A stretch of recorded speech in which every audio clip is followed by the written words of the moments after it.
સામે ઓલી ગોળી પડી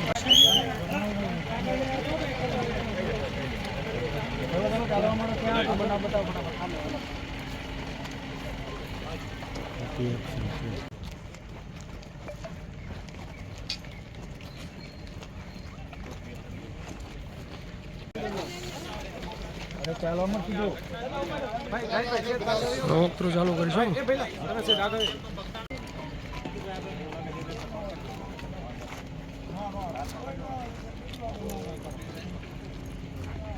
ગુનો દાખલ થયો હતો. બાદમાં તપાસના અંતે જે ઓડિયો ક્લિપ વાયરલ થઈ હતી અને તપાસ કરવામાં આવી હતી ત્યારે આજે 8 શખ્સો છે તેના નામ કોઈ વ્યક્તિની સામેલગીરી હશે તો તેમના વિરુદ્ધ પણ કાર્યવાહી થશે તેવું ભાવનગરના નવા એસપી નીતિશ પાંડે દ્વારા જણાવવામાં આવ્યું છે. પરંતુ જો ભાવનગરની અંદર કાયદો વ્યવસ્થાની